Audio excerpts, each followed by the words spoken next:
Please welcome Silver and Gold Circle Chairman Mark Magistrelli. Since 2004, the Ohio Valley chapter has honored 51 active and retired TV professionals making significant contributions to the industry with election to the Silver and Gold Circle. Tonight, we proudly welcome 5 new members to this select group. 3 of them will enter the Silver Circle for more than 25 years of professional achievement, and 2 others will be inducted into the Gold Circle for achievements during careers of 50 years and more. To introduce tonight's first Gold Circle recipient, I'm privileged to present a man who's distinguished himself in numerous fields, but first and foremost, he's a television producer-director.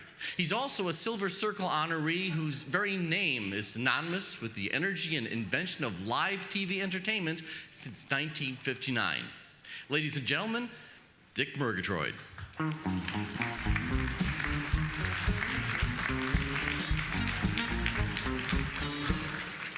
Thank you very much. Good evening. It's an honor for me this evening to say a few words about my longtime friend and broadcast pioneer, Bill Myers. You know, commercial TV in the Ohio Valley chapter was only 3 years old when Bill joined WLWT in 1951 as a setup boy. And for some, that is now known as a production assistant. We first worked together in the late 60s when I was executive producer of The Bob Braun Show. Now, by that time, Bill had been established for a decade as WLWT's staff announcer. And that's another term that may need a little explanation in order to understand what he did.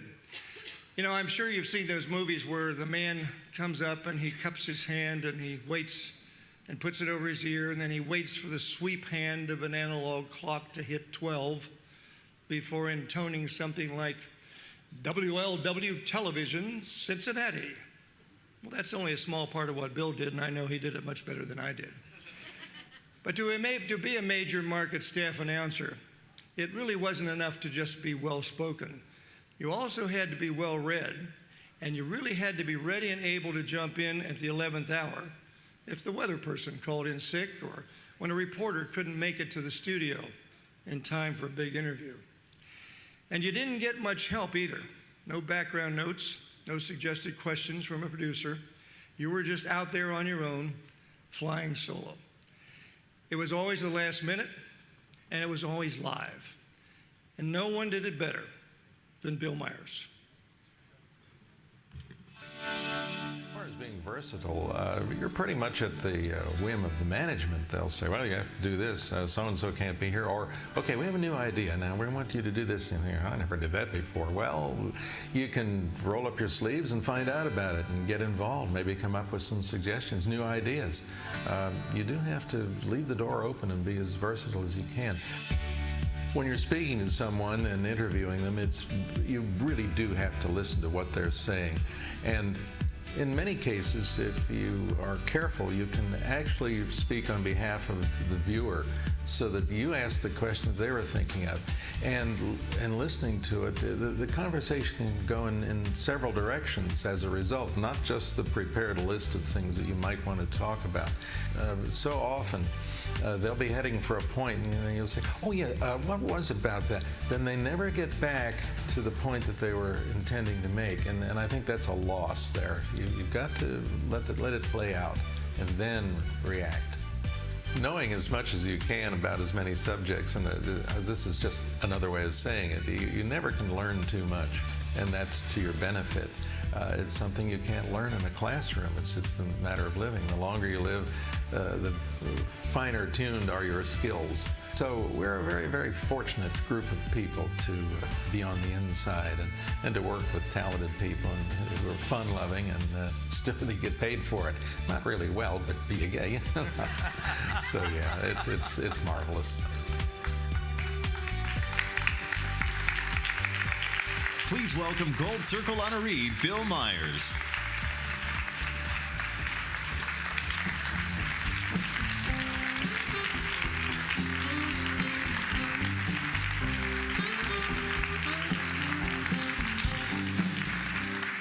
Okay, 29. There is no one more generous or talented than Dick Murgatroyd, with emphasis on the talent.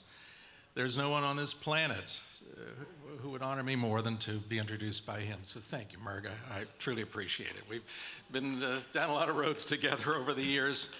And first of all, thanks to our twin daughters, Michelle and Kathy, who were kind enough to suggest my name, and to the panel of judges who said that, yeah, that'd be okay.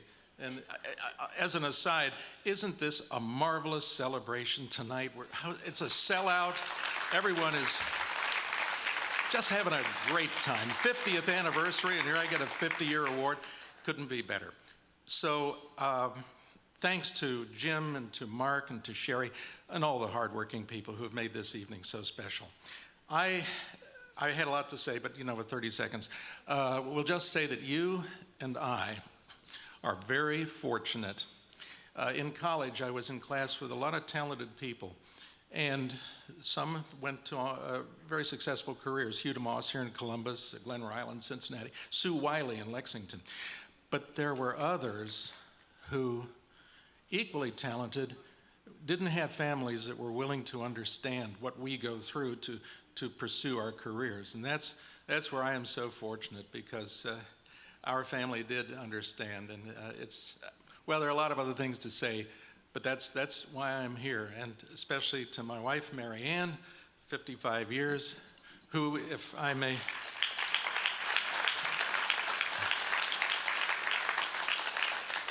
borrow an expression, truly is the wing beneath my wings. Thank you.